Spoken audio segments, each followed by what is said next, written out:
Tofauti na miaka ya nyuma, mwaka huu pamoja na kuainisha maeneo ya maboresho na kutoa mapendekezo, nimefarijika kusikia risala yenu ikipongeza na kuwa na wingi wa shukrani kwa serikali.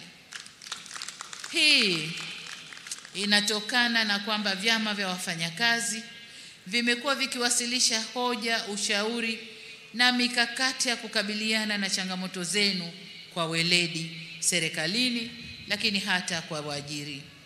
Mmekuwa mkifanya mazungumzo ya utatu kwa maelewano makubwa, na kwa hakika mmedhihirisha ukomavu na kuimarisha mashikiano na waajiri wenu pamoja na serikali. Mheshimiwa Rais, hongera sana.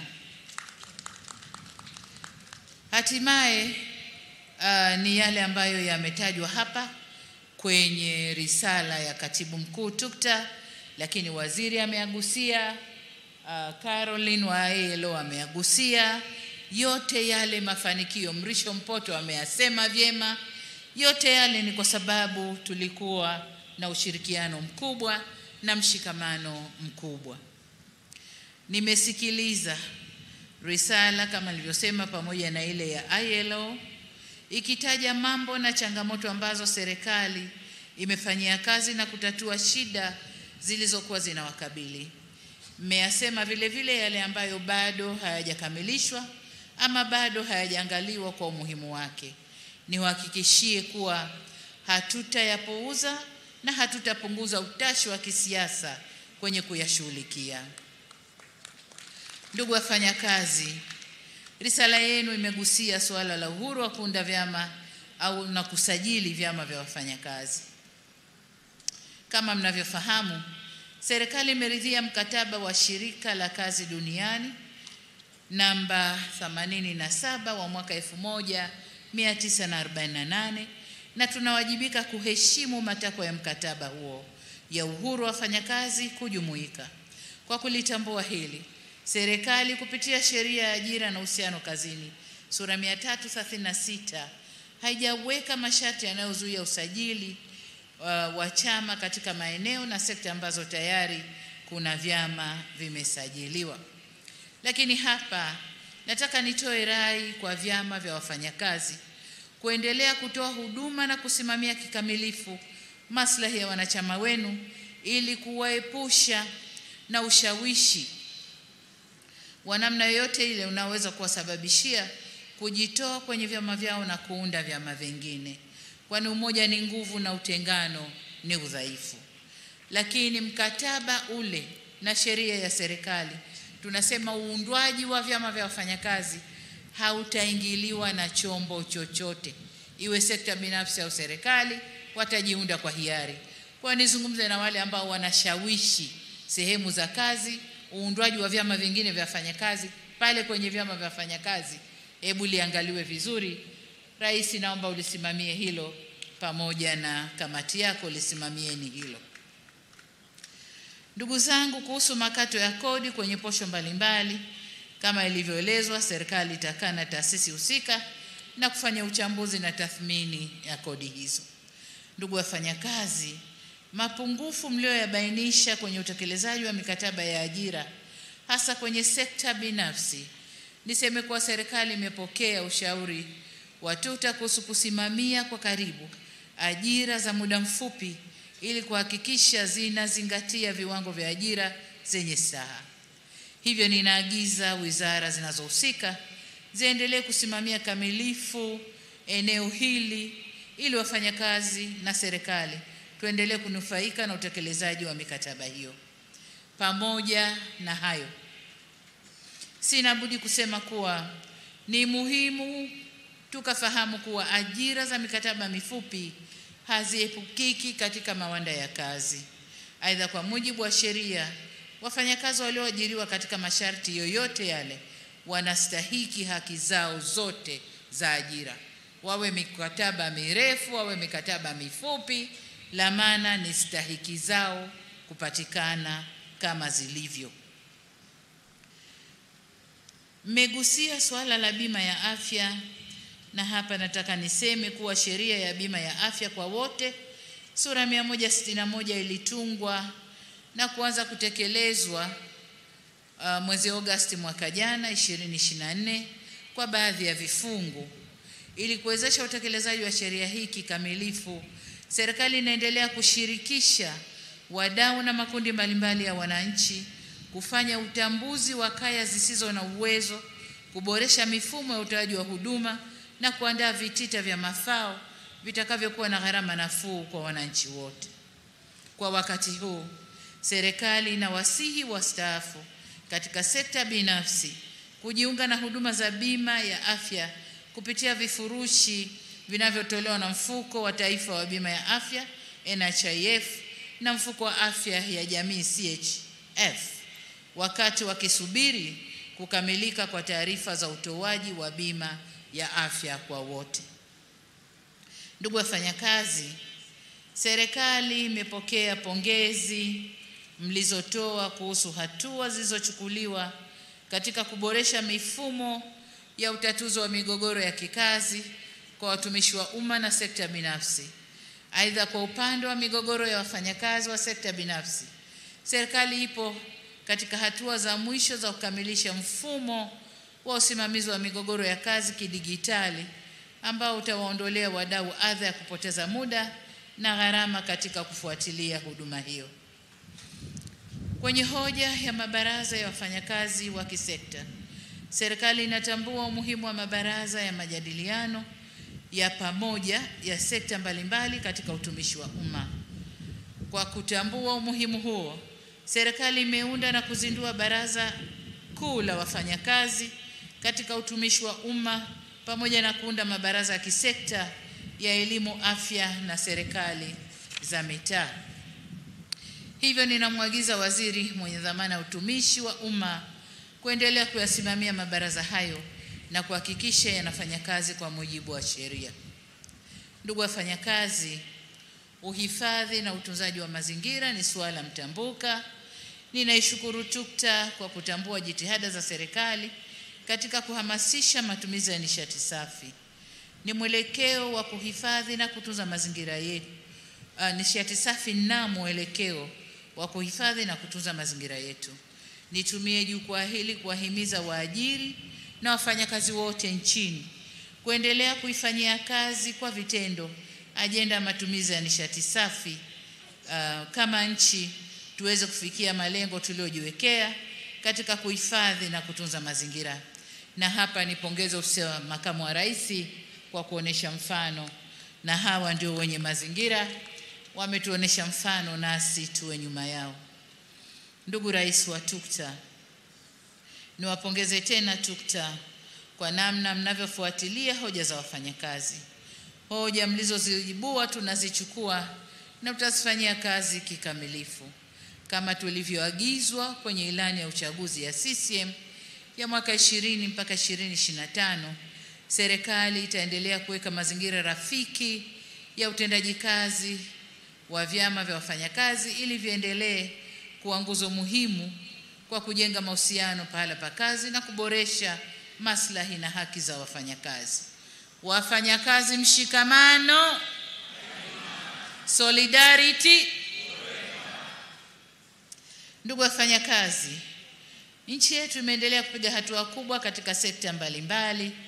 Kiuchumi, mwaka 2024 ukuaji wa uchumi ulipanda kufikia 5.5 kutoka 4.6 iliyokuwa 2023, na tumeweza kudhibiti mfumuko wa bei katika kiwango cha 3.1.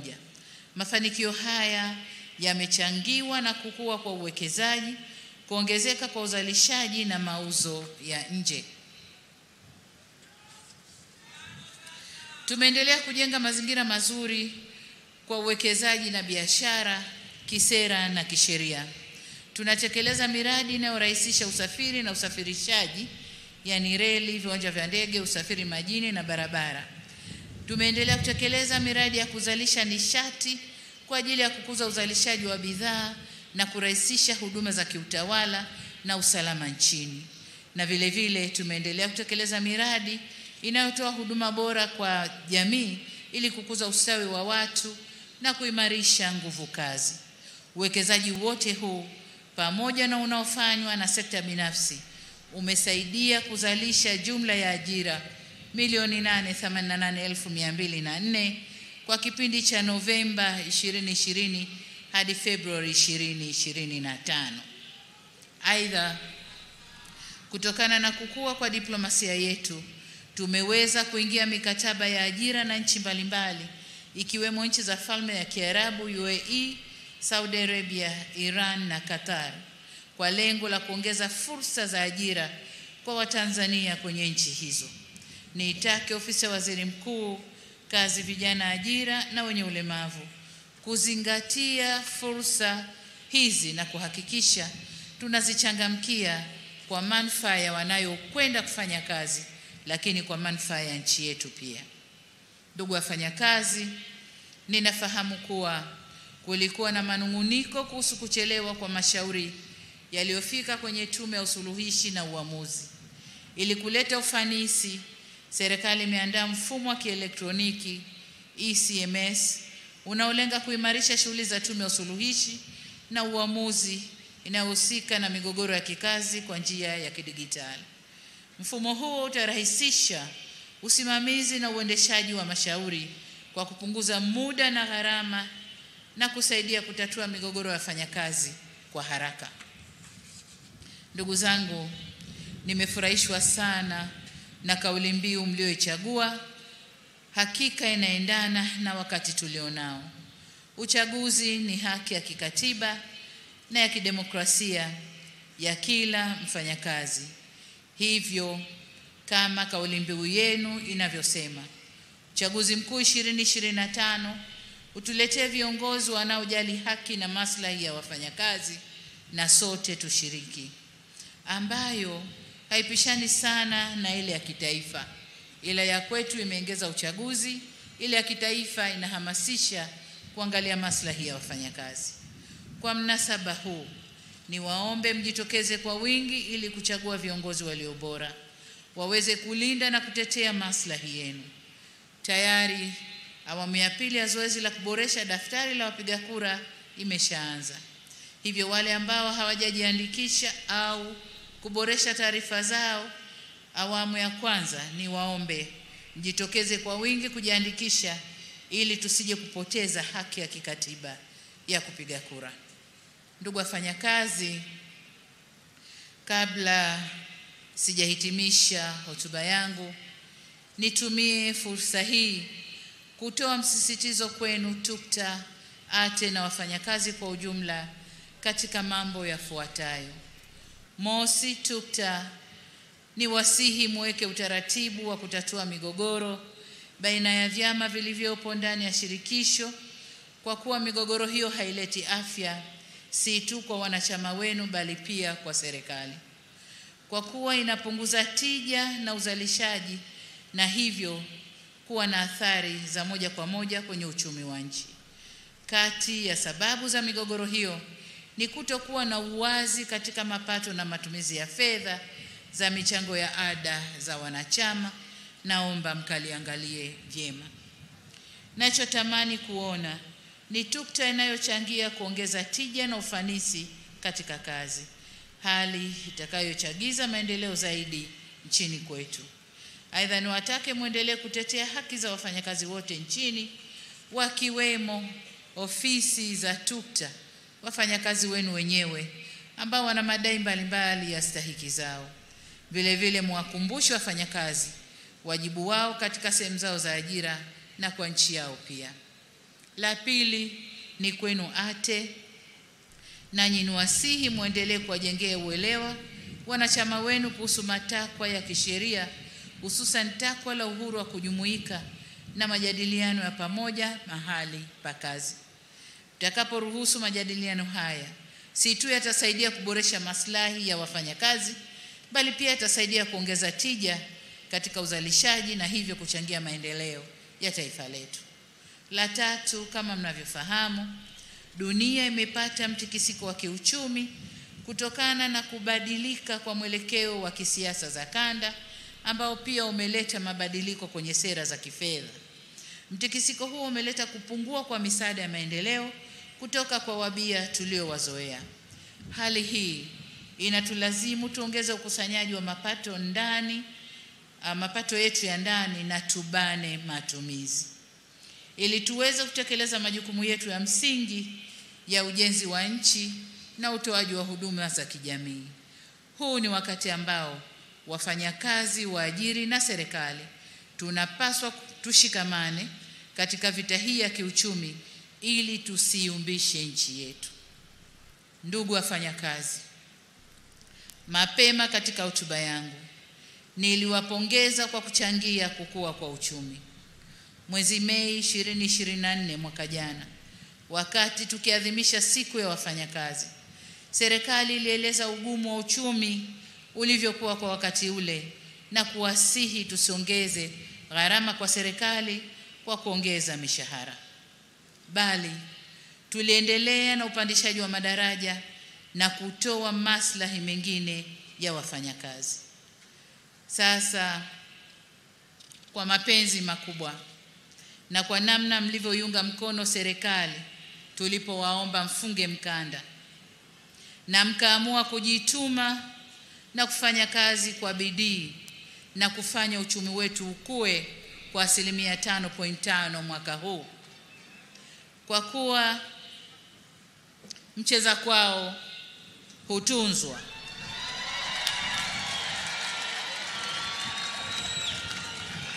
Wafanyakazi oye! Miamvuli oye! Naona miamvuli imepanda sasa. Wakati wote miamvuli ilikuwa chini. Sasa hivi miamvuli imepanda. Sasa kwa kuwa mcheza kwao hutunzwa, mimi na wenzangu, na baada ya kuangalia uchumi ulivyopanda, na umepanda kwa sababu ya nguvu zenu wafanyakazi, ninayo furaha ya kuwatangazia kwamba katika kuzidi kuleta usawi kwa wafanyakazi, mwaka huu serikali itaongeza kima cha chini cha mshahara kwa watumishi wa umma kwa 35.1%.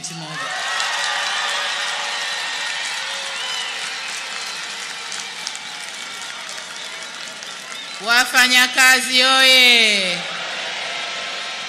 Mshikamano, solidarity. Aya, tusikilize. Nyongeza hii itakayoanza kutumika mwezi Julai mwaka huu itaongeza kima cha chini cha mshahara kutoka shilingi 370,000 hadi shilingi 500,000.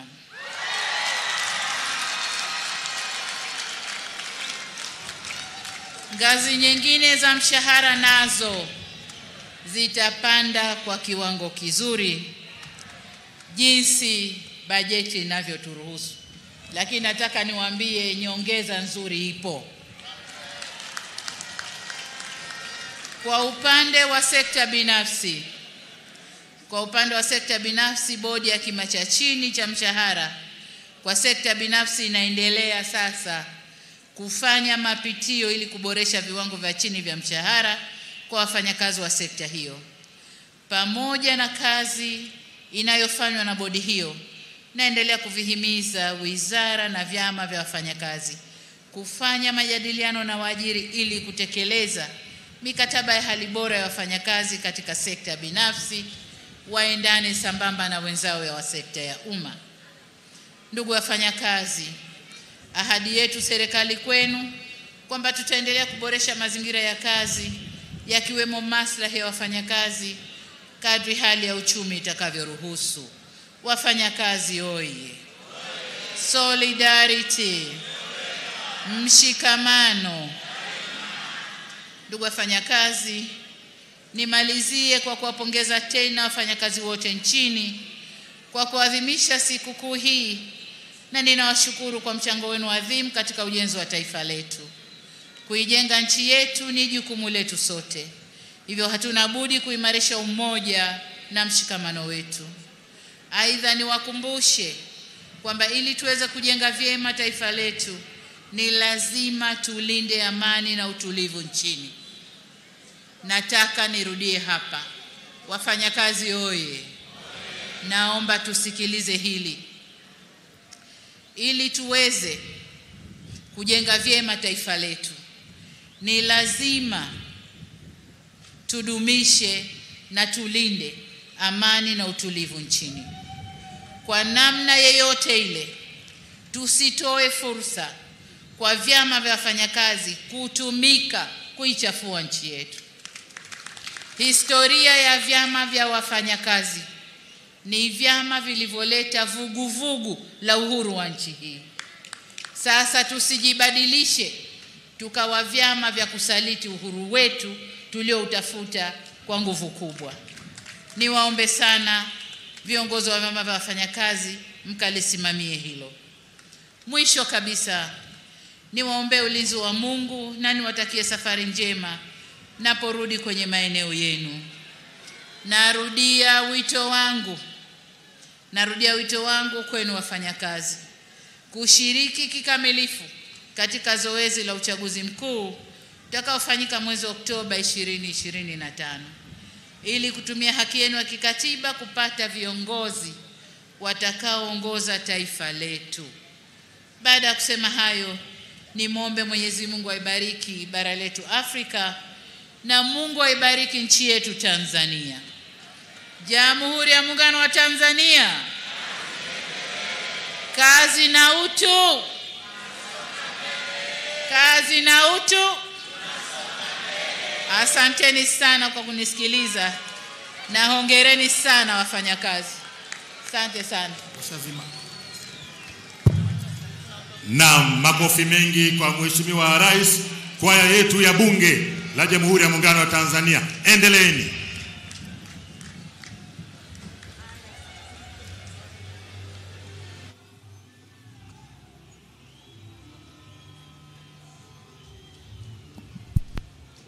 Punga mikono juu, tot tuendelee.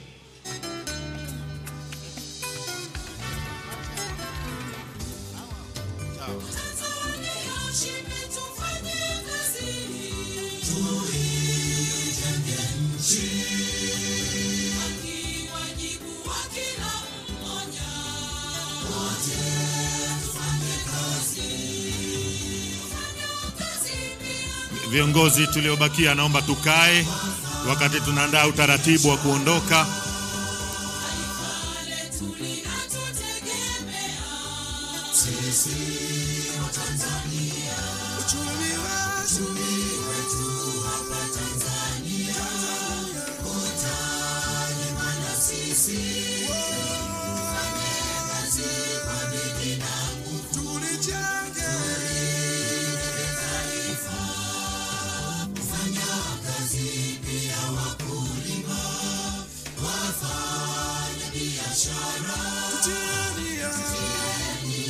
Tuifanye kazi